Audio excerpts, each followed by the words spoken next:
بۆ ئەم جارەی بەرنامەی X باس لە خەباتی چەکداری پەکەکە دەکەین. ئێمە هاتوونەتە سلێمانی، لە سلێمانیەوە باس لە خەباتی چەکداری پەکەکە دەکەین. دوو بۆچوونی جیاواز هەن. بۆچوونێکیان هەیە دەڵێت ئەوەی پەکەکە دەیکات کوردایەتیە. بۆچینێشتر هەیە دەڵێ ئەوەی پەکەکە دەیکات نەخێر دژی قەوارەی هەرێمی کوردستانە. چەندین پرسیاریش لە خۆی هەڵدەگرێتن. بۆ نمونە پرسیار دەکەن ئەڵێن بۆچی پەکەکە لە شنگالە، بۆچی پەکەکە لە سلێمانیە، بۆچی پەکەکە لە باکووری کوردستان خەباتی چەکداری ناکە. زۆر شوێن لە هەرێمی کوردستان هەن بەهۆی شەڕ و پێکدادانی نێوان تورکیا و پەکەکەوە چۆڵ بوونە. بەڵام بۆچوونەکە یەکەم دەڵێن نەخێت ئەوەی کە پەکەکە دەیکات کوردایەتیەوە بەڵکو بەرژەوەندی هەرێمی کوردستانیشی پاراستووە. سڵاوتان لێبێت، من کۆڤان عەزەتم، بەرنامەی ئێکستان پێشکەش دەکەم. بۆم جارێ بەرنامەی X میوانداری هەرێکە لە بەڕێزان دکتۆر فایق گوڵپی سیاسەتمەدار لەگەڵمانە بێ، هەروەها ئاری هەرسین کادری پێشکەوتوی پارتی لەگەڵمانە بێ. بەخێر بێن. با لە پرسیارە گشتێکەوە دەست پێ بکەین. کاگاری ئەوەی پەکەکە دەیکات لە بەرژەوەندی هەرێمی کوردستانە، بەرژەوەندی هەرێمی کوردستانی پاراستووە یاخود نا؟ وڵاهی ئەوەی پەکەکە ئیکات سەرێشەی بۆ هەرێمی کوردستان دروست کردووە. خۆی سەرێشەی کەمە هەرێمی کوردستان، ئەو دانیشتریشی بۆ زیاد کردووە. ئێمە لە هەرێمی کوردستان مەسەلا زۆر بەداخەوە پەرتەوازی لایەنە سیاسیەکانمان هەیە. ینی ئەو چەشانی کە لە بینی ئێمە وێشێتیایە بۆ نمونە ئێمە شەشەمان هەیە لەگەڵ بەغدا، ئەمە دوو هێشتا داعش بڵێن ئاسەواری ماوە، ئێمە کێشەی ئابووریمان هەیە، ئێمە زۆر کێشەی ژێرخانمان هەیە، وەکو ڕێگەوبان، وەکو کارەبا، وەکو ئاوی پاکی خواردنەوە. ئەمانە ئەم پاکێجە ناخۆشەی کە من یعنی ژماردم یەک توخمی تریشی بۆ زیابێ کە پێڵەن پەکەکە. ئەمە یعنی لە سەرێشێ زیاتر هیچی تری بۆ هەرێمی کوردستان زیاد نەکردووە. ئەو سەرێشەی چی بووە؟ سەرێشەی پەکەکە بۆ هەرێمی کوردستان چییە؟ ئەزانی یەکێک لە مشکلەکان ئەوەیە کە خۆی تەبعاً ئێمە حەقمان نییە بەسەرەوە کە پەکەکە چۆن بیرەکاتەوە، بڵێن ئایدۆلۆژیەکەی چی و ئەمانە چکە چۆن ئێمە ڕێگە بە کەس ناین دیکتەی خەتی سیاسی ئێمە بکە، ئێمە خۆشمان ڕێگە بە خۆمان ناین دیکتەی سیاست بە پەکەکە یا بە هەر لایەنیشتر بکەین. بەڵام پارتی کرێکارانی کوردستان یەکەم هاتووە وەکو تەحەدا، یعنی تەحەدای حکوومەتی هەرێمی کوردستانەکە لە منطقەیەکی دوور و درێژی هەرێمی کوردستان، ڕوبەرێکی زۆر بەرین لێ حکومڕانی گرتوتە دەست. من نمونەیەکی زۆر بەسیتی بۆیان بۆ ئەگەر کۆمەڵێک گەنجی هی سلێمانی یا هەولێر یا ڕەواندەزیان نازانمشەوە یا دۆهۆک حەزیان لە شاخەوانی بێ، بۆ نمونە بڵین ئێمەی خەڵکی سلێمانی حەزمان لێبێ بەرەو شارباژێر بچین لەیشی لەو شاخانە بە خۆمانی دوو شۆ بمێنینەوە، ئەبێ ئیجازەی پەکەکە وەرگێ. مەسەلا ئەوە لە منطقەی پشدەر مەسەلا هەر لێەوە هەتا ئاگاتە سەر و خەندیل و ئەمانە ئەمە هەمووی بەدەست ئەوانەوەی سەیتەریان داناوە. یعنی وەکو حکومڕانیەکی بەدیلی هەرێمی کوردستان لەو ناوچانە، ئەو ناوچانە جگە لەوەی کە من تۆ ینی ئازادی هاوڵاتی هەرێمی کوردستان مقەیەد کراوە، ئەو سەرۆت و سامانەشی کە لەوەیە لەژێر دەسەڵاتی حکوومەتی هەرێمی کوردستان نییە. ئیتر ئەگەر بەرد بێ و ئاو بێ و درەخت بێ و ئاڵتون بێ و نەوت بێ و هەرچیەک بێ مهم نییە، مهم وەیە سەرۆتەکە لەژێر دەستیانە. سەرباری هەموو ئەمانەش ئێمە مشکلی شنگالمان هەیە، یعنی لەگەڵ پەکەکە بەڕاستی من تێناگەم یعنی پەکە چیەکە لە شنگال ئەو کەی شوێنی ئەوە ئەجا یعنی ئەم مشکلانەی بۆ ئێمە دروست کردووە لە هەرێمی کوردستان. ئەم مشکلانەش یعنی بەڕاستی مشکلەی بچووک نین، مشکلەی گەورەن. ئەوەیە مەسەلەکە. جگە لەوەی من ئەوێرم شتێکی تریش بڵێم کە پارتی کرێکارانی کوردستان جگە لە وجودی عسکەری لە منطقەیە، یعنی ئێستا ئەگەر ئەمە سلێمانی بێ، جنوبی سلێمانی کاگات لە دەربەنی خانەوە بۆ قەرا خۆمانە لەوێ پەکەی لێ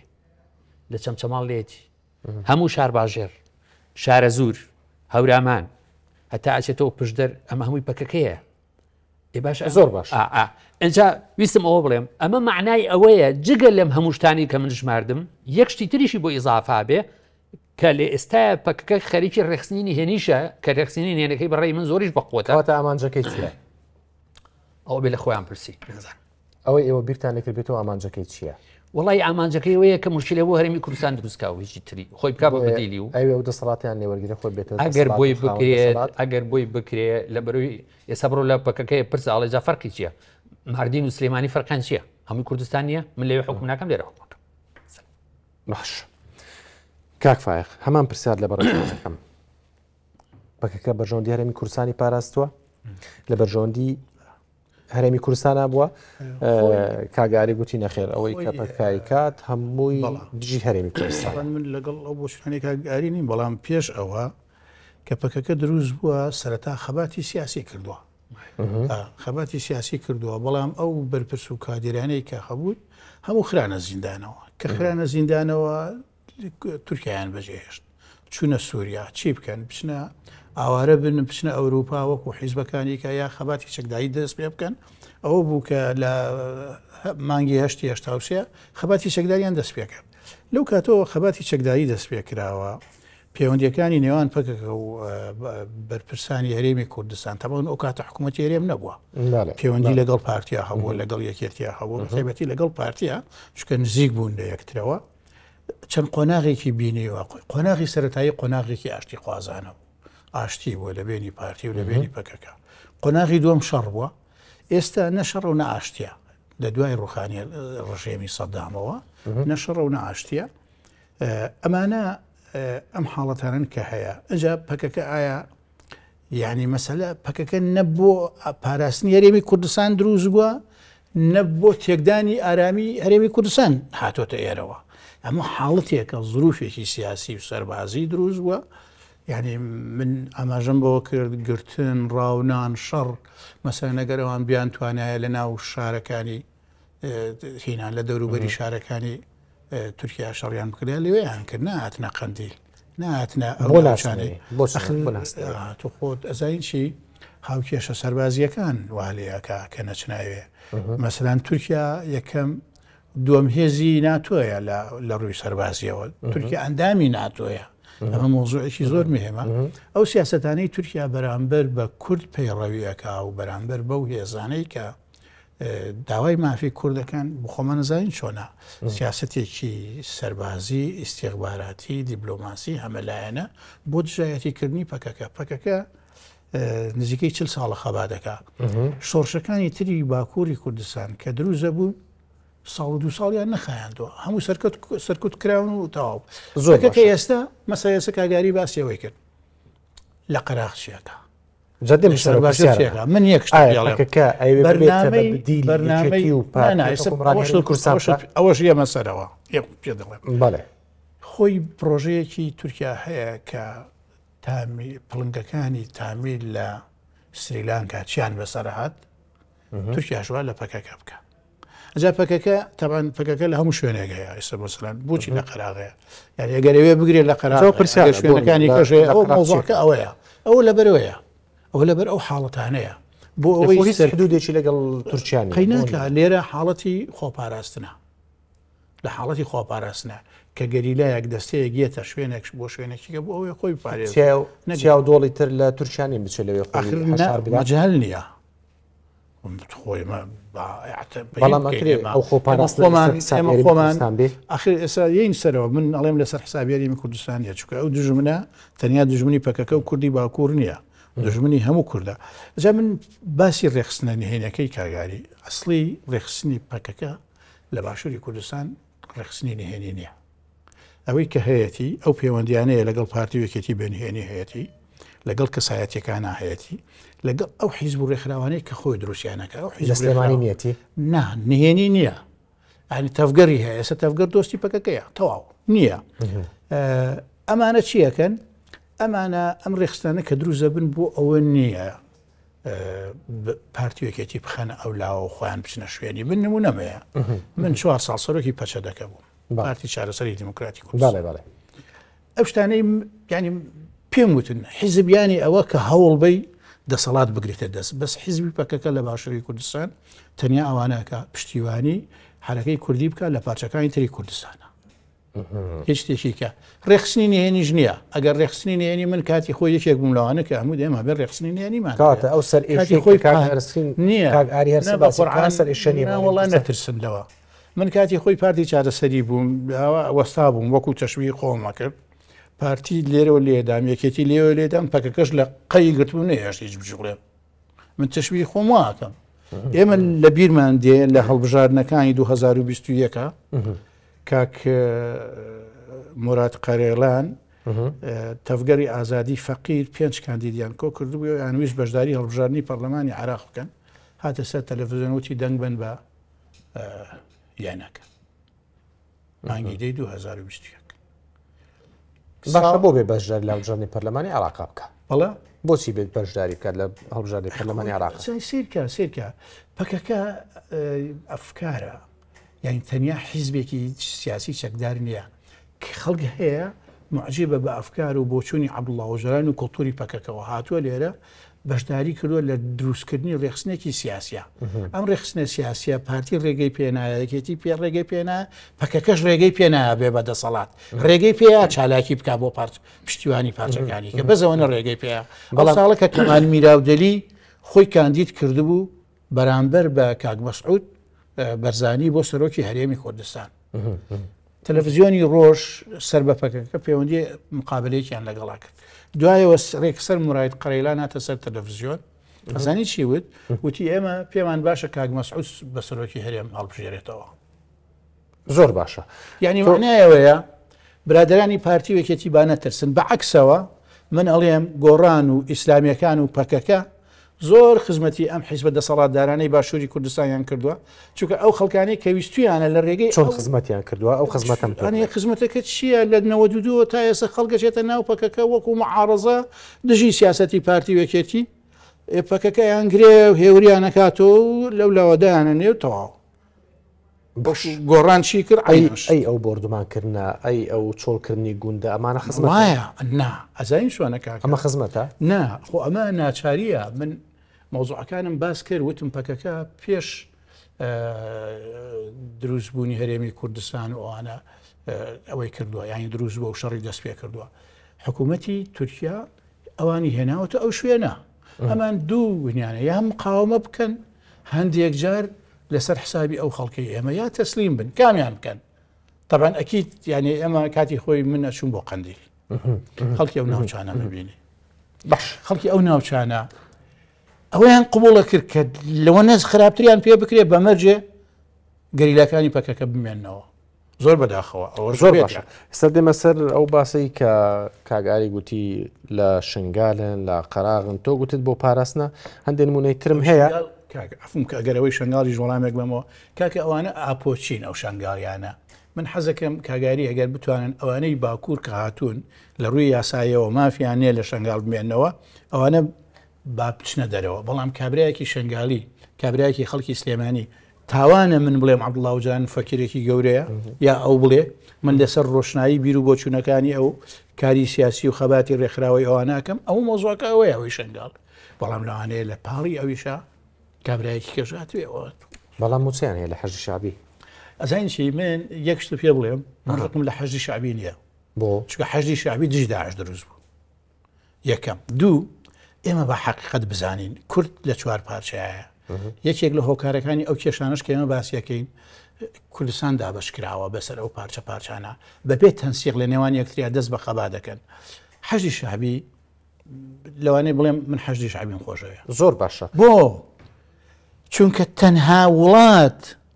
کە اعترافی بە مافی کورد کردووە لە دەستوری عێراقا ئەم حکوومەتی عێراقیە حکوومەتی حەشدی شعبیە خۆ حەشدی شعبی کێن سەر بەو حیزبانن کە ئێمە هاوپەیمانیین حیزبێکەیە لە کوردستانە گەورەترین حیزبە لە عێراقا کە ئێستا بەڵام پارتی قبول نییە ئەخرنا پارتی ناوەکە حەشدی شعبی قبولە بەڵام پارتی قبول نییە پارتی ئەبێ حەشدی شعبی قبول بێ حەشدی شعبی ژەبێ پارتی قبول بێ چونکە ئێستا سەرۆکی لەم ماوەیە یەک شت پێ بڵێم ئەمساڵ لە بەهارەوە تا چەند ڕۆژە لەمە پێش 3 جار سوودانی هاتوو بۆ لای کاک مەسعود من من باسی حەشدی شعبی و پارتی ناکەم بەڵام پەکەکە حەشدی شعبی قبولە بەڵام پارتی قبول نییە ناپەکەکە پارتی قبولە کە داهین هات پەکەکە ئەڵێ من کوردم خۆشەوێت دیفاع لە کوردەکەم کورد پارتی کووردە یەکێتی کووردە هەورامی کووردە سۆرانی کووردە نازانم چیوانە لە هەر شوێنەکە بوو ئێمە بینیمان لە لە سەردەمی هاتنیدا خاینە یە سەردەمی هاتنیدا عەش یەکەم شەیدی ڕۆژنامەنووسی پەکەکە بوو لە مەخمور بەڵام پێشیان خاینن ئەوە جنێودانی سیاسیە بەس بە ڕسمی و بەهێن وانی شتیوە باش ئەڵێ ئەوە شتێک لەوانێت تەسەڕفێک کرابێوانە من وتم ئێستا پەیوەندی نێوان پارتی و پەکەکە نەشەڕ و نەئاشتیە هیوادارم بگاتەوە ئاشتی زۆر باشە کاگاری بە پێچوانەی تو قسەی کرد گوتی پەکەکەنە بەدیلی یەکێتی و پارتیا بەڵکو و هەرێمی کوردستانیشە پارێزێت ئەو پەکەکانی کە لێرەشن لە قەراغن بەڵکو هاتوون خۆیانە پارێزن بۆ پاراستنە دروستن ئەمانە والله طبعا واو پەکەکەی لە شنگالیشە من بەڵێ ئەو پەکەکەی لە شنگالیشە خەڵکی ئەوەیە و بوونەتە پەکەکە بەڵێ من شتێکەکە کەواتە گەروابێ پارتی بۆ دژاتی ئەزانی پەکەکە ئێمە ئێمە دژایەتی هی پەکەکە ناکەین ئێمە ئەڵێن ئێرە شوێنی خەباتی پەکەکە لێرە نییە کێشەکەی پەکەکە لێرە نییە یعنی تۆ سەیریکە ئەوانەی کە دەوڵەتی تورک بە شۆڤێنیست دەزانن یاخود ئەگەر تۆ پێت وایە شوێنی پەکەکە ئێرەنێ بەڵکو باکووری کوردستانە بە عەرزەکەم ئەوان بڵێن ئەگەر لە ئەنقەرە لە ئەستەمبوڵ لەمانە سیاسەتمەداری شۆڤێنیستی تورکە بن دوو جار قەزیەکەیان بردوێتەوە یەکەم ئەو هێزە معارەزە چەکداریەی کە پێیانڵێن پارتی کرێکارانی کوردستان لە تووشی ڕاوێنەوە کردوێتە دەرەوە ئەمە یەک دووهەم بیانوویشی بەدەستەوەی بۆ ئەوەی ئەمەیشی کە لێرەیە لە ئێمەی تێگا یعنی دوو جار یعنی دوو جار لە کورد جارێکیان لە کوردی باکوور جارێکیان لەوەی ئەوێ مەسەلەی شنگالیش یعنی ئەزانی کاکە شنگال وحدەیەکی هینی ئیداریە سەر بۆ دەوڵەتەیە کە بڵێن کە پێڵەن عێراق ئەمە وحدەیەکی ئیداریە ئەمە لە دەرەوەی تورکیایە پەکەکە بە هەرچی قانونی دنیا هەیە حەقی ئەوەی نییە بێناوی کەنتۆنی لێ بنێ یعنی بۆ نمونە من شتێکە لە شوێنی تریکە ڕاومەتەوە من لە بەشانازیەوە لە ڕزگارکردنی شنگال منی تاوم لە شەڕەکەیە ئێمە کە چوینە ناو شنگال مەجموعە ئاو کچ و کوڕی گەنج وەستا بوون ئەم جەماعەتی بڵێن گەریلاو ئەمانە منیش بە حیماکانم وتم سارەکە ڕاگرن با بچین پیرۆزباییە بکەین لە بێ شارمان گرتوتەوە یەشی لە حیماکان وتی پەکەکەن وتم جەبا پەکەکە بن خۆوانی ژووکو ئێمە کوردن دابەزیم وتم لێمان پیرۆز بێ ڕزگارکردنی شنگالی کوردستان یەکێک لە کچەکان بە بادینی پێوتم تەبعاً وتی نەبێژە کوردستان ئەمە کانتۆنی هی شنگالە ئەگەر زۆر لەسەری بڕۆشمایە ئەوان دەستیانایە ڕوومانەکە و حیماکانی منش ئەوای دەستیان باێتە چەک مشکلەکە ئەوەیە ئەوەی جەنابی کاک دکتۆر ئینسانێکی تەبعاً زۆر شۆڕژێڕە و من ئەزانم من ڕابردووە زانم مشکلەکە ئەوەیە پەکەکە ئەوە نییە کە جەنابی تعریفەکە پەکەکە بریتی نییە لە مەدرسەیەکی فکری بۆ ئەوی کە خەڵک لێەوەی فێر بێ ئەی بریتە لە چی پەکەکە بریتە لە فۆرماسیۆنێکی لە ئەووەڵا لەسەر ئەساسی بۆ چوونی چەپ و بڵێن کوردستانیەت دروست بووە بەڵام دوو حکم هەیە لە تاریخا یەکیان پێڵەن بەردەوامی و دووەم پێڵەن گۆڕانکاری یعنی continuity and change بەم توولێنی گۆڕانکاریە لەو هەشتاوسیەوەی کە کاک دکتۆرەوە یعنی باسیەکە تا ئێستا بزانە چ گۆڕانکاریەک بەسەر ئەو پەکەکە ئۆرجیناڵەیە هاتووە ئێستا پەکەکە فۆرماسیۆنێکی بەس عسکەریە خۆی شاردۆتەوە لە منتیقەیەک لە منتیقەیەکی گیر کەوەکو تۆرە بۆرەوەیە پێڵەن قەندیل یا ڕای کردو بۆ ئێرە ئەمانە پێت وایە پەکەکە بۆچی لە قەراغە بۆچی لە شنگالە بە قەناعەتی من بۆیە لێرەیە لەبەر ئەوەی شەڕی دەوڵەتی تورکیای لەو دیو پێ ناکرێ ئەمە یەک دوو ئەو قسەی کە یعنی ئێمە وەکو پارتی جەنابی سەرۆک بارزانانی و زۆر کەسی تریژیانی جەنابی مام جەلال و زۆر کەسی تر قسەی کردووە کە کێشەی کورد لە پارچەکانی کوردستان بە کلاشکۆف و ئاربژی هەل نابێ یعنی ئەم قەتێکە ئێمە بێ بیزانینەوە ئەم پەکەکەیە نەتوانیوێتی بە کلاشکۆف و ئاربیجیەکە مەسافەیەکی بچووک یا شوێنی حەشەرگای باش لە ناو دەوڵەتی تورکیا بۆ خۆی بدۆزێتەوە و دیفاعی لێ بکە نەتوانیوێشیی پشتیوانی لە هێزیێکی میانڕە و وەکو چۆن لە ئێرلەندا IRA هەبوو لەگەڵ شینفەین پەکەکە نەیتوانیوە ڕێگەی هەناسەدانی سیاسی بە هەدەپ لەین لە تورکیا بۆ ئەوەی لە ڕێی شۆڕشی پەرلەمەنتاریەوە لە ڕێی سنووقەکانی دەنگانەوە لە ڕێی شۆڕشی مەدەنیەوە لەو ڕێەوە مافی کورد لە کوردستانی تورکیا بسەندرێ لە بڵێ ئەمانە داردەستن من ئەڵێم ئەم ئەگەر داردەست نەبێت ئەم کردەوانەی هینی پەکەکە خزمەت بە دۆز و بە قەزیەی کورد ناکات لە پێش هەمویانە کوردستانی عێراق. داردەستەی چیە؟ واللهی من نازانم لەبەری سەیریکە لەم منتیقەیە وەکو هەموو منتیقەکانی ترێسا لە منتیقەی باڵکانی ژوایە لە فەریقا ژوایە ئەمانە لێرە بەرەی جیاواز هەن.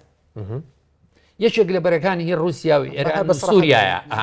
داردەستی ئێران یان داردەستی بەعرزەکەم ئەخر بەس ئێران نییە سەیری بەعرزەکەم. ئێستا یەکێک لە بەرەکان کە زۆر بەقوتە لە منتیقەی شەرقی ئەوسەد ئەوەی ئێران و ئەوەی کۆریایی باکوور و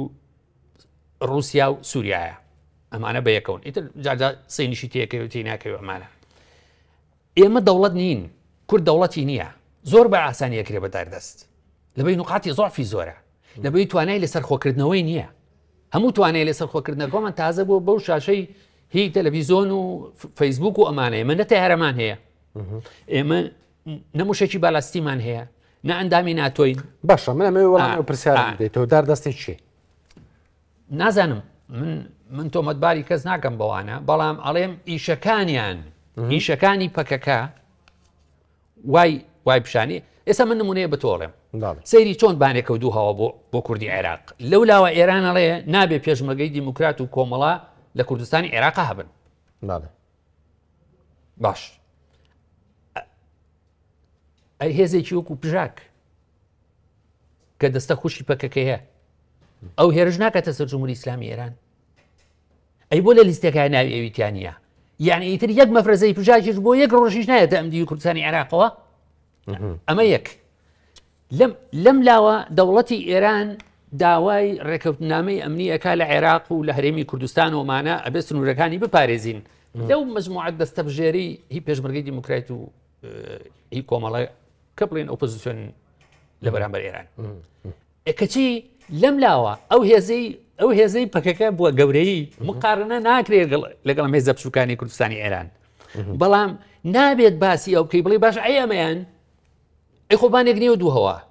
ئەگەر ئەوەی تورکیا ڕاست بێ کە ئەڵێ کاکە من قوبوڵی ناکەم لە ناو کوردستانی عێراق و بێن هێرشکەنە سەر من بۆیە لیانێم ئەوەی ئێرانیش ڕاستە ئەگەر ئەوەی ئێران ڕاست بێ ئەوەی تورکیاش ڕاستە ئەمە کێشەی ئێمە ئەوەیە کە ئێمە جیۆپۆلیتیکی کوردستان دژمنی خۆمانە ئێمە دەوڵەت نین ئێمە لە ئێستاە کە ئیتر وەزعی کوردی عێراق لە هەر سێ پارچەکەی تر باشترە ئەو وەزعی ئەمە لەگەڵ بەغایە هەموو مانجێک بۆ موچە ئەبێ دەجار ئەم وەفدە بچێ بۆ بەغا و بێتەوە و سوێن بخوا و قورئان بخوا و نازام ئەرقامیان بۆ بەرێ و 20 جاردان بنێتەوە بۆیە کاکە ئەمەی کە ئێوە ئەیکەن ئەمە نادەستوریە و محکەمەی فیدرالی لەگەڵ تۆ نیە سەرۆک وەزیران دەسەڵاتێکی زۆر کەمی هەیە لەگەڵ ڕێزم وایە ئەو پەرلەمان ئەو لەولاوە بۆستێ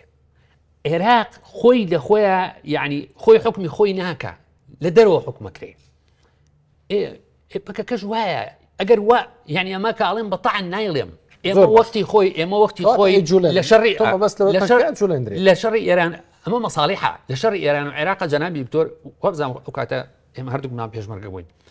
بەرەی کوردستانی لایەنەکانی کوردستانی عێراق لە بەرەیەک هابوون لەگە جمهوری ئیسلامی ئێران بۆ لەبەر یەک دوژمنی مشتەرەک ئەو سەدام بوو یعنی ئەمە زۆر ئەمە شتێک نییە ئینسان خۆی هەڵی بژێرێ زۆر جار زەمانە پێ دەکا شەقی زەمانەیە ئەوەی پەکەکەش شەقی زەمانەیە من تەسەورەکەم بەشێکی بەڵێ زۆر باشە دکتۆر فایق تۆ گوتت پەکەکە بەڵکو خزمەت بە هەرێمی کوردستانەکە پێچەوانەی کاک ئاری بیرەکەیتەوە ئەگەر خزمەت بێ بۆچی فڕۆکخانەی سلێمانی ئاسمانی تورکیا بەسەر داخراوە گەشتەکان ئاستەنجی بۆ دروست بووە فڕۆکخانەی ئەربەت بردومان کرا باشە دێ ناوە ئەو ناوچانە هەمووی بردومانەکرێن بەسەدان گوند لە منتەقی بادینان چۆڵ کراون باشە خەڵک ناتوانێت بچێتەوە سەر ماڵ و حاڵی خۆی لە منتەقی دەڤەری سیدەکان بە هەمان شێوە ئەو چاو چۆڵانەی کە هەن بەتایبەت لە سنووری قەزای پشدەر و ئەم شوێنانە لەوێن لێرە لە قەراخەن لە شار باشدەر لەم شوێنانە لە هەمویان هەن باشە ئەمە پاراستنە باش من تۆزێ وەڵام شتێکم بۆی قسەکانی کاگەینەیە لەسەر پەژاک و ئێران و پەکەکە ڕاستیەکەی تۆ وەڵامی ئەوم دە مەدانم وەڵامی ئەوە دەدەمەوە بەس بە هینێک کۆمنتێک باش پەکەکە علاقاتی هەیە بەس ئەو علاقاتەی پەکەکە لەسەر حسابی کوردی پارچەکانی تر تاو نەبووە بەنسبەت پەژاکەوە پەژاک دوو سیفەتی هەیە سیفەتی یەکەمی ئەوەیە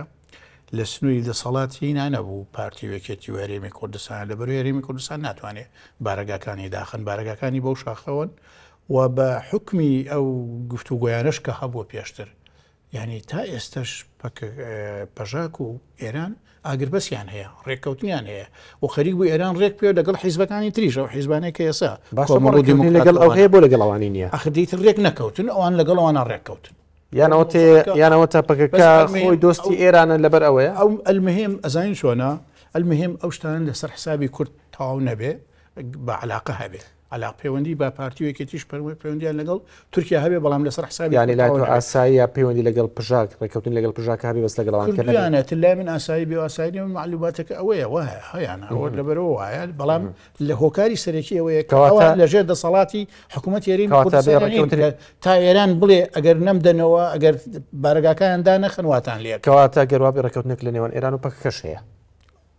یعنی ئەوان دۆستایەتیان هەیە لەگەڵ عێراقا لەگەڵ ئێرانە لەگەڵ سووریا لەگەڵ چەندان گفتوگویان چەندان گفتوگویان لەگەڵ بەژۆندی ئێرانە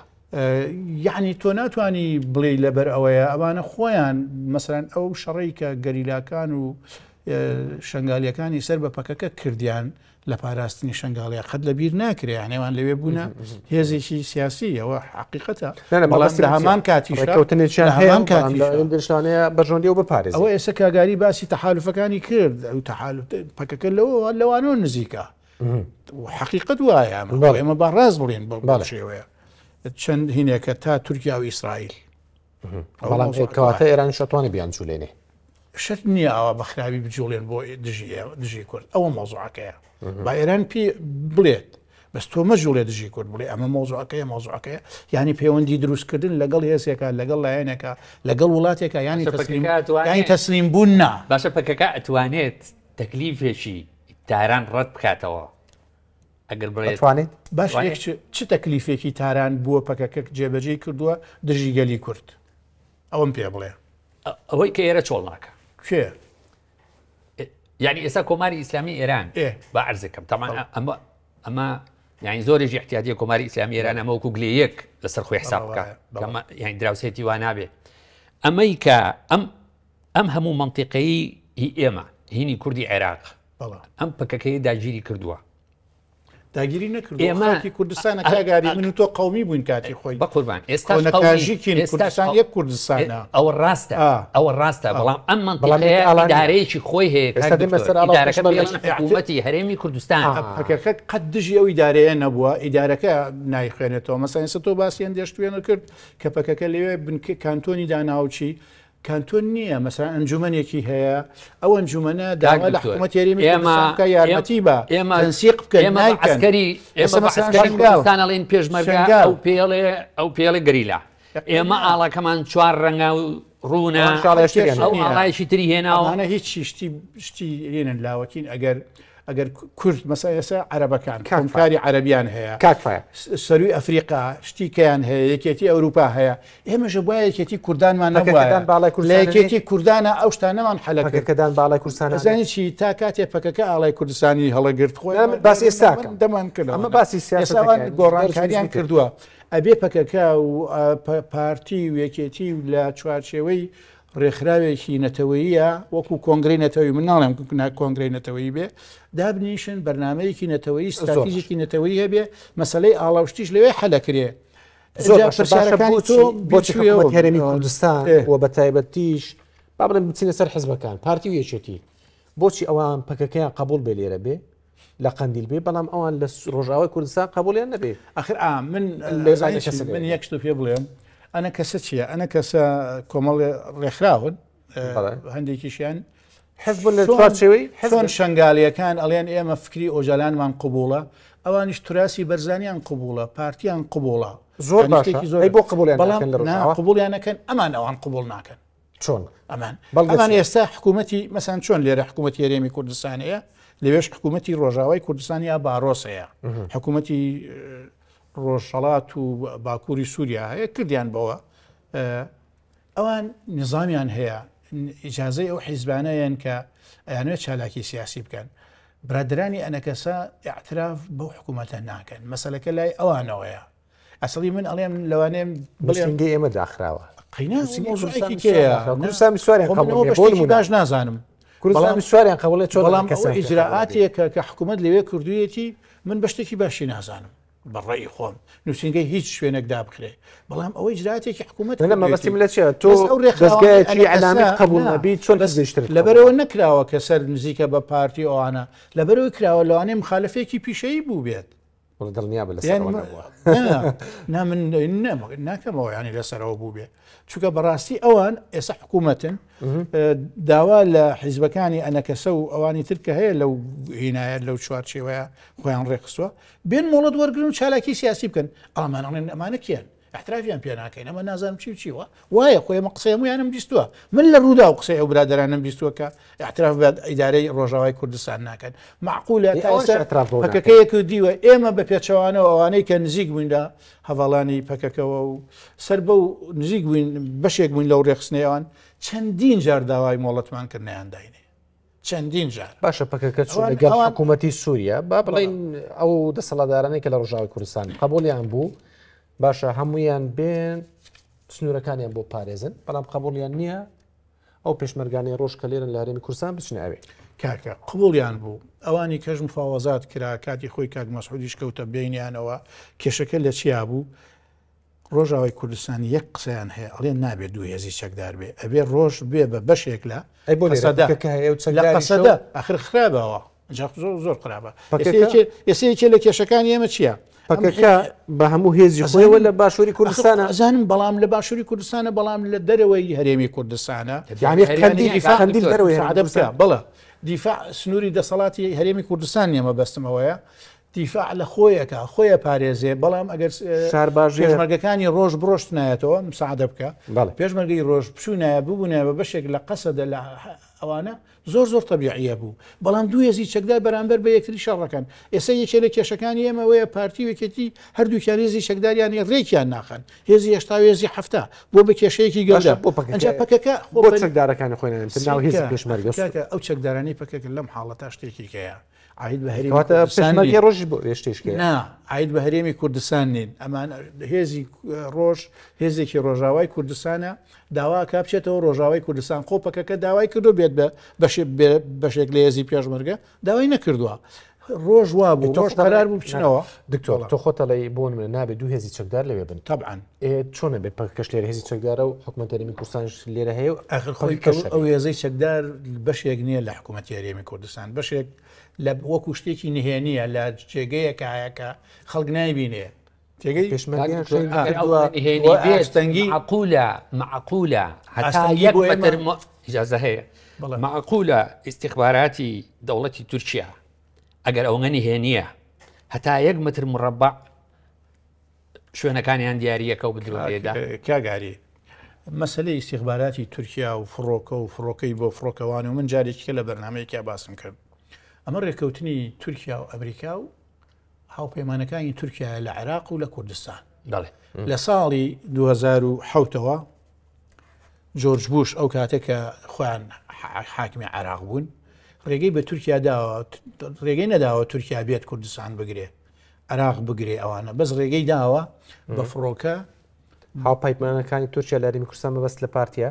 لەوانەیەتر شەر نییە باشە بۆ ناگەر ئەوانە من ناوی کەسم نەیەناوە بۆ ناگەر پارتی هی لەوانەیە هیواشە بێت لە پارتیش زیاتر هاوپەیمانی تورکیا بێ لەوانەیە مەبەسم ئەوە نەبوو من ئەمانە لەو کاتەوە لە 2010ەوە تورکیا بە فڕۆکە لە گەریلاکانی پەکەکایە بەڵام یەک ئەمریکاش هاوکاریەکە ئیستیخباراتی ئەمریکی هاوکاریەکە ئیستیخباراتی خۆی ینی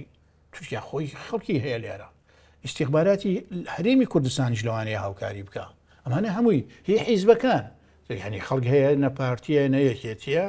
لە حیزبی ترایە لە بێلایانیشە ئیش بۆ تورکیاکە لە هەموو شوێنێک بۆ ئەمانە مەسەلەی جاسوسی کوڕی ئەڵمانە زۆر باشە لەبەرەوە بەو شێوەیان دۆزێ باس لەوە کرد کە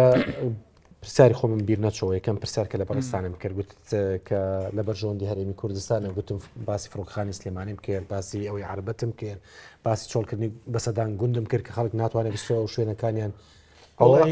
ئەوە پێڵێن پاراستنی هەرێمی وڵی کاکە ئەم مۆزوعی مەسلەی ئەم کێشانە کە ئێستا من شتێکیم باس کرد وتم مۆڵەت دراوە بە تورکیا بێت لە هەرێمی کوردستانە لە عراقیشان نەگەر لە هەرێمی کوردستانە بردمانی پەکەکە بکە ئەمە کێ مۆڵەتی پیاوە ئەمریکا مۆڵەتی پیاوە سیرکە لە سنووری ئێستا سیرکە لە شنگال واکە لە ڕۆژاوی کوردستان واکە لێرش لە دەفەری سلێمانی واکە بەڵام لە سنووری دەسەڵاتی هەولێر و دوهۆکۆوانە لەبەری پەکەکەی تیانە تێگەی ینی برادرانی پارتی ینی بەباشی کەوتۆ بۆ پەکەکە نایڵن لێوێ بن مەسان بارگای سیاسیان نییە هێزی شەکداریان ناومەتیقانە لەبەر لیان نادا بەس لێرە لیان نەدا لێرە برادرانی یەکێتی لێرە دەسەڵاتدارن ئەوان ئەبێ وەڵامی ئەوە بنەوە ینی هەندێک شتێ نییە ئێستا بۆ کایەتی نازانم ناتوانم بڵێم ئەوە ئاسانکاریە چکە من وتم ئەمریکا معلوماتیانایەت هێ جاسوسی خۆیان هەیە لە هەرێمی کوردستان لەوانی هەرێمی کوردستان دەستگای زانیاری و پاراستن هاوکاریان بکەن بەڵام ئەمە ناتوانین بڵێ بیسەلمێنی شتەکان وایە بەس بەداخەوە ئەوەی کە ڕوو ئەدا لە منتیقی سلێمانی هەم هەواڵانی پەکەکە خۆیان ناپارێزن هەم ئیجراتێک ناکرێ بۆ اختیالاتەکان بۆ سنووردانان بۆ تیارە بێفڕۆکەوانەکان مەسلەی فڕۆکەخانەی سلێمانی پەیوەندی بەو پەیوەندیانەی نێوان ڕۆژاوای کوردستان و سلێمانیەوە هەیە زۆرتر تا پەیوەندی بە پەکەکەەوە هەبێ نادەڵێن بەربستانی پەکەکی لە ڕێگەی فڕۆکخانەی ئەو فڕۆکانەی کە کەوتنە خوارەوە پارزستان ئەو فڕۆکانەی کە کەوتنە خوارەوە هەلیکۆپتەر بوون دو هەلیکۆپتەر چەند دژە تیرۆریەکی ڕۆژاوای کوردستان ئەمانە هی دەفەری سلێمانی بوون هی یەکێتی بوون یا هی دژە تیرۆری یەکێتی بوون مۆزوعی فڕۆکەخانەی سلێمانی کە داخرا لەوەی کرد نەک لە پەکەکەەوە باشە بەڵام هەندێکەڵێن پەکەکە خۆی دارودەستەی تورکایە ئەوم پرسیار لە بەڕێستانەکەم بۆی ئەچێتە هەر شوێنێک ئەوێ تورکیا بێت ئەوێ داجی ئەزانیم ئەوەکو چی وایە کاتی ڕێفراندۆم مجموعە برادەر هاتبوونە سەرخەت وەڵا ڕێفراندۆم بە فیتی تورکایە منەوە قەت ناچێت بمێشکە من دەنگیشم بۆ ڕێفراندۆمدا باشە هەنجێکیش پێیان وتم ئەوە بکە و علاکولێن نامەشتی بەڕاستی ئەو قسانە لە هەندێک شوێنە ناکرێ ینی پارتی دەستکەلای تورکایە و پەکەکە دەستکەلای تورکایە و پەکەکە دەستکەلای بەسەزانی لە منطقی ئێرانە و نازانم چی ئەوانە کاکە ئەزانیشی بۆ هەندێک شتی ناخۆش نەکەین غەڵەتیان هەیە ئەم حیزبانە هەمویان بە پارتیەوە بەیەکێتیەوە بە پەکەکە بەڵام ئەمانە لە ئەسڵا هەڵساون بۆ چارەسەرکردنی کێشەی کورد ئەمەیان کردووە بەس دووچاری لادانی سیاسی بوو مەسان ئێستا ئێمە لە باشووری کوردستانە من جارێکی ئەیڵێمەوە لەبەرەوەی ئێمە چوار پارچەین هەر یەکی لە شوێنێکە مەجای بوو بێ هەڵساوە دژی ڕژێمە داگیرکەرەکەی ئەوێ خەباتی کردووە تەنسیق نەبووە لە نێوانمانە پێوانەمان نەبووە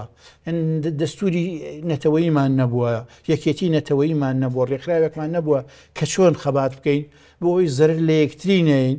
زەرمان کردووە زۆر باش زۆر باش کاگاری لایانی پەکەکە ئەڵێن پارتی با بڵێن خاینە بۆ باشە ئەڵێن لەگەڵ تورکیا ڕێکەوتنی هەیە ئەوێن لە پەکەکە بدەن پەکەکە لە نێوبەرن ئەڵێن تەنانەت هاوکاریشیانەکە زانی فەرقێکی گەورە لە نێوان ئینجا سەیریکە پەکەکە بۆ ئەو شتانە لەوانەیە ڕاگەاندن بێ و هەندێک خەڵکی ئەزانی ساسی و ئەمە شتی ڕسمی پەکەکە نییە ئەزانی شتی ڕسمی پەکەکە ئەوەیە ئاشتی شەڕ ئاشتی و نەش باوەڕ بکە پەیوەندینیشیان هەیە لە ئەعلامی پەکەکە ئێستا دێمە سەر پەیوەندی هێنێکش ئەو پرسیارش لە یەکەم لە ئەعلامی پەکەکەیە زۆر بەڕوون و ئاشکرایی پێیانەڵێن ئەوانە جاسووسن خۆفرۆشن داردەستەی تورکیا با بێمە سەر ئەوە خۆیان فرۆشتووە سەیریکە و لەگەڵ ئەوان لە گەرلاکانی ئێمادنەوە لە ئەعلامی هی پەکەکە وانی پەکە من لەسەر ئەو پرسیارەی تۆ دوو هێنم هەیە دوو ملاحەزە یەکەم طبعا ئەمەی کە پەکەکاڵێ بەس پارتی بۆچی واڵێ لەبەرەوەی ئەو لەگەڵ یەشێتیە لەگەڵ هاوپەیمانی سێمایە گەگرێتەوە کە ئێرانە سێ کوچکەی هی پەکەکە و ئێران و یشێتی نیشتیمانی کوردستان کە یشێتی نیشتیمانی کوردستان یانی پیا و ئەڵێ باقسێکیش هی خێریش بکات سنوورێکی دوور و درێژی لەگەڵ ئێرانە هەیە کۆماری ئیسلامی ئێران ئەو هەموو دەسەڵاتی هەیە کە وڵاتی عێراق بەبڕێەوە ئیتر چۆن یەکێتی نیشتیمانی کوردستان چۆن بەرگێگرێ یعنی بەچیەوە بەکام قووەتی عسکەری و ئابووری ناچارە ئەمە یەک باش هەرچی عیلاقاتی هی پارتی هەیە وەکو چۆن پارتی عیلاقی لەگەڵ تووریشی هەیەکێتیش هەیەی یەکگرتو هەیەی لایەنەکانی تر هەیەە ئەو عیلاقەی کە هەیە کە استراتیژیە کە زۆر ضرورە بۆ هەرێمی کوردستان ئینسان نابێ بە عاتفی و بە ڕۆمانسی یانی بیر بکاتەوە ئێمە حدودمان بە حدودی تورکیاوەیە دەواازەیەکی هینی برایم خەلیلمان هەیە ئەو ڤالیۆمە ئەو قەبارەی ئەو بڵێن ئاڵوگۆڕی بازرگانی نزیکی 5 ملیار دلارە ئەوەی من بزان بەلایانی کەم جگە لە نەوتەکە کە بۆ بۆریەکارڕە مەزن دێ 12 ملیار باشە دە 12 ملیار ئێمە یەکەیەکی ئیداری دامەزراوین بەڕەخمی هەموو کەم و کوڕەکانمانەوەیش ینی حکوومەتی هەرێمی کوردستان ئێمە بەشێکی لەوە بەڵام پەکەکە فۆرماسیۆنێکی بڵێن عسکەریە لە بابەتی ئەوانی کە لە ساڵی 1970کانە هەبوون یاخود هەتا هەشتەکانیش حرکاتی تحرڕی لە لاتینە ئەمریکا مەسەلا لە پێرۆ لە گواتیمالا و لەمانە لە ئەفریقا لە جنوبی شەرقی ئاسیا کە ئێستا باوی نەماوە هەموو دنیا تێگەیش کە تۆ بە کلاشکۆڤ و ئاربجی ناتوانانی کێشەیەکی سیاسی چارەسەر بکەیت بۆیە ئەمەی پەکەکە ئەڵێ یعنی گوایە ئێمە جاسووسی هی دەوڵەتی تورکیاین ئەم برادرانی پەکەکە دیارە یا هیچ لە عیلم نازانن بۆچی ئێستا وردیەکەمەوە یان زۆر سادەن لە مێشکیانە زۆر سادەن یعنی ناتوانن شتی ئاڵۆز ببینن بۆچی ئەو زانیاریانی ئێستا جەنابی کاک دکتۆر باسی کرد ئەو زانیاریانی کە دەوڵەتی تورکیە هەیەی هینی درۆنە هی تیارەی جاسووسیە هی سەتەلایتی جاسووسیە ئیستیخباراتی کە چێ هەیەی وڵاتێکی وەکو ئەمریکایەتی کە ناتۆیە و ئەمیش بڵێن ئەندامی ناتۆیە و لە یەک بەرەیان و جگە لەوەی کە لەوانەیە وڵاتی تریش یان جگە لە ئەمریکا وڵاتی تریش یارمەتی تورکیا بە ئەو زانیاریانە و ئەو دقیقەی لێدانی ئەو شوێنانەی کە تورکیا لێەیە خۆزگە پارتی ئەوەنگە قوتی هەبووایە و ئاوا بیتوانیا زانیاری ورد ئەوەنگە کەرەسەی تەکنۆلۆژیای پێشکەوتوی هەبووە پارتی ئێستا لەوانە بووێمە دەوڵەت بین پارتی ساحەبی ئەوە نییە جاران ئەیانوت ئەوە بۆیە لە فلان پیکابی یا بە درۆن لە نزیک شیلاتزێ لەبەری پاراستن زانیاریەکانی یابوو بەمیت ئەی ئەمەی قەراق و ئەمەی شارە زور و ئەمەی شارباژێر و ئەوەی سەرشاهی گۆژە جیاتی پاراست ناتۆ لێرەوەی کردووە زۆر باشە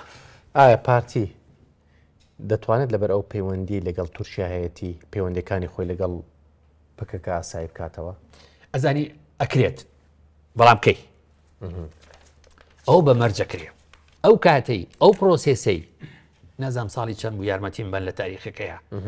ئەوەی کە پرۆسی ئاشتی دەستی ساڵی 2010 بوو 9 بوو 10 بوو لە بینی پەکەکە و لە بینی ئەگەر بێت شکۆتەنیا ڕێگایەکە 1 ملیۆن ساڵ تۆ شەڕی عسکەری بکە ئەخیرەن بۆ ڕێکەوتن بۆ کۆتایی هێنان بە شەڕ ئەبێ لە دەوری ئەو مێزیم فاوزەی دانیشی بۆیە جا بۆ یعنی تاخیریەکەی زووتر دانیشە بۆی زەرەر کەمتر بێ هەر کاتێک لە بینی دەوڵەتی تورک و لە بینی پارتی کرێکەرانی هی کوردستان کە ئێمەی پارتی ئاواتی پێخوازیین بەمە دەست کرا بە گفتوگۆ هی ئەوە نییە تۆ جارێک و دوو جاردا بنیشت و مشکلەکە حەل بوو 100 ساڵ گفتوگۆ باشترە لە یەک ڕۆژشەڕ مهم وە پرۆسەکە دەست پێ بکە ئەو کاتە خەڵکی ئەو کاتە لەوانەیە لایەنی سێهەمی هینی ئەوروپی بێنە ناوەوە بڵێن قسێکی خێریتیا بکەن ئەم پرۆسێسە دەست پێ بکات ئەو کاتە شتێکی زۆر ئاساییە بێ کە هەم پارتی هەمێکێتی هەموو لایەنەکان چۆن عیلاقیان لەگە تورکیا هەیە لەگەڵ پەکەکە شایان بێ بەڵام لە ئێستاە جگە لە عیلاقەی پارتی و یایەکێتی و بڵێ دەوڵەتی زۆر باشە حکوومەتی هەرێمی کوردستان وەکو دامەزراوەیەکی سیاسی و ئیداری ئەو عیلاقەی هەیە لەگەڵ تورکیا ئەگەر پەکەکە لە خاچی هەرێمی کوردستان بچێتە دەرەوە بەڵێ تورکیاش بۆردمانەکانی وەستێنێت بە هەموو منطقێ بێ بیوەستێنێ ئەبێت خۆی ئەیوەستێنێت وتم بە هەموو منطقێک ئەو کاتە پێ بۆستێ بەڵام واقع من باسی واقعەکەم من تەسەورەکەم بیوەستێنێ زۆر باشە ئەمە مۆزوعەکە ئەمە مۆزوعەکەیە بەشێک لە کورد و ئەزانن تورکایەکی فەقیری دیموکراتی نەموت فەقیرێکەکە من لە شۆتم فەقیرە هیچی پێ نییە کاکەگیان تورکیا دێتە یڵدرم هاتە هەولێر لەگەڵ بەرپرسانی گەورەی هەرێمی کوردستان قسەی کرد وتی باکووری عێراق اعتراف بەوە ناکەن کە هەرێمی کوردستان بە گوێرەی دەستوری عێراق بەشێکە لە هەرێمی کوردستان شوێنمان تورکیا دژمنی هەرێمی کوردستانە بەڵام بە هیچ نەبێ ئەخرەزانم با هیچ نەبێ پەکەکە بیان و نەداتە دەست ئەزانم بیان و نەداتە دەست ڕاستەکەی قسەژەکەی من باسی ئاشتێکەکەم ئێستا کاک ئاری دووسێ باسی کرد فۆرماسیۆنێکی عسکەری پەکەکە فۆرماسیۆنێکی عسکەریە وانە پەکەکە هێزی چەکداری هەیە هێزی سیاسیشی هەیە بۆ خۆت باسی هەدەپ و ئەوانە کرد هێزی دیبلۆماسیشی هەیە پارێزنامەکانی عەبدوڵڵا ئۆجەلان کە هەمووی ئاڕاستەی مافی مرۆڤی ئەوروپی و محکەمەی ئەوروپیەکە هەمووی خەباتی دیبلۆماسیە دوایەوە باسی ئاشتێکەتان کرد لەو پرۆسی ئاشتیا ئەو ماوانەی کە بەنهێنی چەندین جار کۆبوونەوە لە نێوان نوێنەرانی تورکیا و پەکەکە کراوە نەرویج ساڵی 2002 لە کاتی کۆبوونەوەکانە ئەو سێکچەکەیان شەید کرد لە هێن لە پاریس جارێکی کە یەکێ لە دانیشتنەکانیان هێنایە قەندیل کاگاری بڕوا دەبێ لەگەڵ وەفدی تورکی گەڕایەوە ئەو ئەشکەوتە بردومان کراکە ئەمە خۆ نووسراوە هەمووی دۆکیومنتە مشکلەکە ئەوەیە تورکیا بەڕاست گفتوگۆی ناوێ تێکی ئەیە بەڵام ئاڕای کوردستان شەڵەکە بۆ پێشوازیکردن چیە کاکتۆرەکە ئەتوانێت دەوڵەتی تورک بڕوخێنێ نا من ئەوە بەڵام گفتوگۆ هەیە پەکەکە کردوویەتی بەس تورکیا نایەوێت تورکیا تا ئێستا قەنەعەت وایە قەنەعەتی زۆرێک لە خەڵکی کورد وایە ئەگەر بربەستی پەکەکە تێپەڕێنێت کۆتایی پێبێنێ هاڕینی پارتی وێکێتی و هەرێمی کوردستان هەر زۆر ئاسانە بۆ زۆر باشە نفسی پرسیارەکەمەوە ئەگەر پەکەکەش لێرە بچێتە دەرەوە بۆردمانەکانی وەستێنی تورکیا من قەنەعەتم خۆی فڕۆکەخانەی عربەت پەکەکە نەبوون کاکە خۆ جاری وا هەیە بەزانی چۆنە ئێستا کاگاری باسیەوەی کرد باسیەوەی کرد کەڵێت ئەڵێ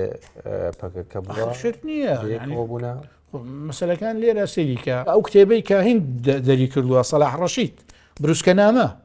یەکێک لە قەلەقەکانی حتا کاک مەسعود زۆر بە زۆری هینەکە لەسەرەوە ئەڵێ ئێمە گەر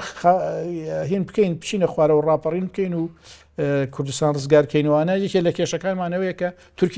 تورکیا بێت دوای لەگەڵ ئێمە داگیریکە زۆر باش مامجرە وەڵامی هاتەوەڵێ ئەم شتەمان حەلێکی بامان کردووە کە ئەو شتە نەبێت زۆر باشە باشە بابێمە سەر بابەتیشکە ئەوەی کە لە چای قەرچۆخ ڕوویدا باشە چەند بارەگایەک بوون پەکەکە لەوێ بوون باشە خاڵی سەربازی بوون ئامادە بوو بۆ سوپای عێراقی چۆڵی بکە بیدات بە ئەوان بەڵام ئامادە نەبوو بیداتە پێشمەرگاتەوە لات پێشمەرگە شەید بوو سێ پێشمەرگە شەید بوو بۆ ئەمە چیاڵی وەڵی کاک کۆبان کاک گۆڤان یعنی مشکلەکە ئەوەیە پەکەکە عەلاقەیەکی لەگەڵ حکوومەتی عێراقی هەیە بەڵام لەگەڵ هەرێمی کوردستان لەگەڵ پارتی نیەتی بەڵام لەگەڵ یەکێتی ژەیەتی ئەمە دوو هەرگەیە کە چۆت هەرێمی کوردستان لەسەر ئەو حسابە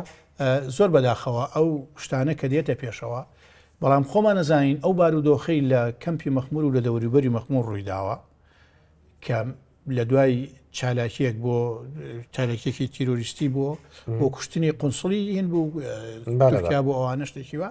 ئیتر لەو کاتەوە بارودۆخی مەخمور و لەگەڵ هەرێمی کوردستان و لەگەڵ هەولێر و لەگەڵ پارتی تێک شووە یعنی مۆزوعەکان بەس ئەوان ئەچنە مووسڵ ئەچنە بەغا پەیوەندیانەیە لەگەڵەوانە لەبەرەوە زۆر شتێکی طبیعیە بۆ ئەو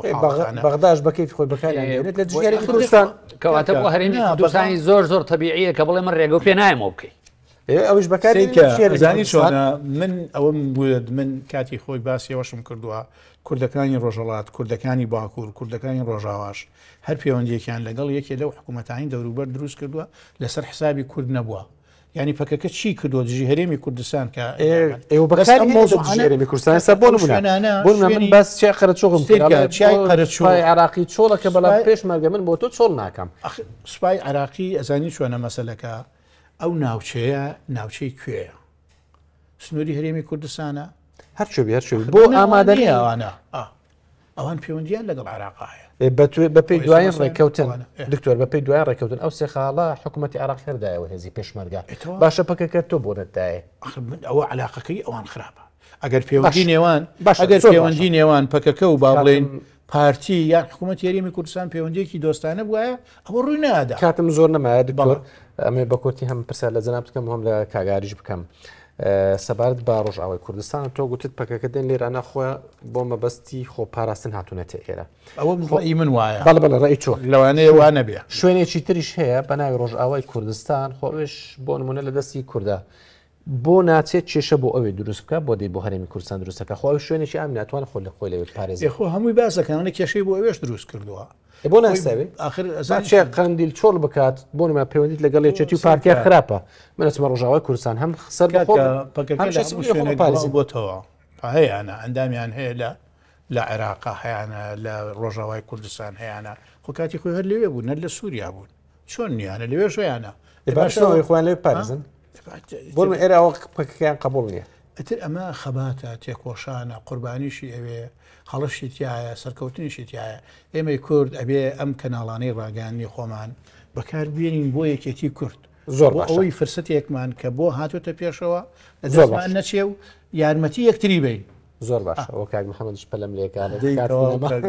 کاگاری تۆ لەسەرەوەی چی قەرە چۆخسیڵی ئەوەی چای قەرەچۆخ ئەوە بەڕوونی دیارە کە یعنی پەکەکە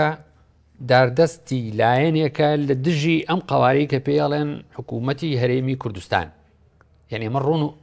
و ئاشکرایە تۆ پرسیارە لە کاک دکتۆر کرد وتی بۆچی ناچن بۆ ڕۆژئاوا ئەوانەی کە لە ڕۆژئاوا حکومەکەن دەستە خوشتی پەکەکەن بۆچی خیا دەکەی ناجوزێتەوە بۆ خۆی بچە لێوێ دانیشەوە هەر بە تاواتی حکومی ئەو منتیقەیە بکەن نزیکتریشن نزیکتریشن لە کوردستانی تورکیا و حدودیان بە حدودەوە و جارجارە توانن مەفرەزێکی بکەن لەوێنین من بڕوان ناکەم لێ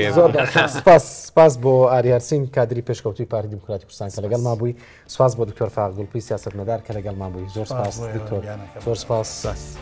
کاگاری سپاس بۆ ئێوەش کە بینەرمان بوون کاتێکی خۆش